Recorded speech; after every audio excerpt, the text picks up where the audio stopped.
وصلی علی رسولہ الکریم اما بعد فاعوذ باللہ من الشیطان الرجیم انما یخشی اللہ من عباده العلماء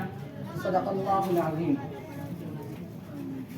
بہار آئی اگر گلشن میں تو کس کام کی آئی،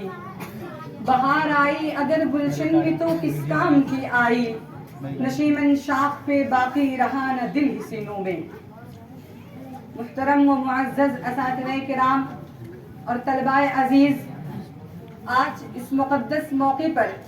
میں ان یاران باصفا، شہیدان عشق و وفا، وارثان بلال اور سرخیر آزادی کے تذکرے کی سعادت حاصل کر رہا ہوں، جن کا قلب و جگر اسلام کی عظمت سے معمور تھا، جن کے چہرے پر عزم و استقلال کی کرنیں جلوہ فگن تھیں، جن کا دل جذبہ جہاد سے سرشار تھا، جنہوں نے اسلام کی سربلندی اور اعلاء کلمت اللہ کے لیے اپنی زندگی وقف کر دی، جن کی ایک تاریخ ہے، جن کی ایک داستان ہے، جنہوں نے ہر دور میں باطل کا مقابلہ کیا ہے اور چمنستانی اسلام کی طرف بڑھنے والی ہر باد سموم کی راہ میں آہنی دیوار بن کر حائل ہو گئے ہیں. حضرات، اس شمنستانی عالم کا پتا پتا بوٹا بوٹا اس بات پر شاہد ہے کہ یہ طبقہ ان اصحاب فکر و نظر، وارثانی قلب و جگر کا طبقہ ہے جنہوں نے ہر دور میں باطل کا مقابلہ کیا ہے. جب بھی باطل نے حق کو چیلنج کیا ہے، انہوں نے اس کے چیلنج کو قبول کیا ہے اور سر بکف میدان میں آ نکلے ہیں اور جنگ کر پوری بے خوفی سے باطل کا مقابلہ کیا ہے. جب جلاد تلوار چمکاتا ہوا آتا ہے تو یہ نظر سے نظر ملاتے ہوئے اور یہ کہتے ہوئے مردانہ وار تلوار کے نیچے سر رکھ دیتے ہیں، یہ خوشا وقتے کی میری موت تیرے کوچے میں آ جائے، خوشا وقتے کی میری موت تیرے کوچے میں آ جائے، یہی تو زندگی کا آخری ارمان ہے ساتھی. غرض یہ کہ انہوں نے ہر محاذ پر باطل کا مقابلہ کیا، ہر طریقے سے باطل کا مقابلہ کیا. ضرورت پڑی تو گولی چلائی، ضرورت پڑی تو تلوار چلائی، تلوار پھینکی قلم اٹھا لیا، ضرورت پڑی تو اپنی شعرا نمائیوں سے طوفان تند تیز ترکت بے باکی کا کام لیا. جب ضرورت پڑی تو قوم کے ننھے ننھے نونہالوں کی تربیت اصلاح فرما کر باطل کے لیے آہنی دیوار اور فولادی لشکر بنا دیا. آج میں انہی جیالوں اور سرفروشان اسلام کی تھوڑی سی تاریخ اور ادنا سی جھلک دکھانا چاہتا ہوں کہ جنگ آزادی میں ان کا کیا مقام رہا ہے اور ان کا کیا کردار رہا ہے. جب ہندوستان کی مقدس سرزمین پر انگریزوں کا ناپاک سایہ پڑا اور اپنی شاطرانہ اور اجارانہ چالوں سے یہاں کے مالک بن بیٹھے، جب باشندگان ہند پر طرح طرح کے ظلم و ستم کے پہاڑ توڑے جانے لگے، جب ہندوستانیوں کو غلام بنایا جانے لگا، جب ہندوستانیوں کے خون ان کے پسینے سے بھی ارزاں ہونے لگے، تو ایسے نازک وقت میں جس شخص نے سب سے پہلے علم بغاوت بلند کیا وہ رئیس الاولیاء، فخر چمن، نازش وطن شاہ عبد العزیز ابن ولی اللہ محدث دہلوی رحمۃ اللہ علیہ ہیں. شاہ عبد العزیز کا فتویٰ کیا تھا؟ گویا ایک برق بے اما تھی جو دشمنوں کی نخل تمنا پہ گر پڑی. انگریزوں کی نیند حرام ہو گئی. جہاں جہاں آزادی کے شعلے بھڑکنے لگے، جہاں جہاں آزادی کے ولولے مچلنے لگے، حوصلوں نے انگڑائیاں لینے شروع کر دی اور سینوں میں ولولے مچلنے لگے.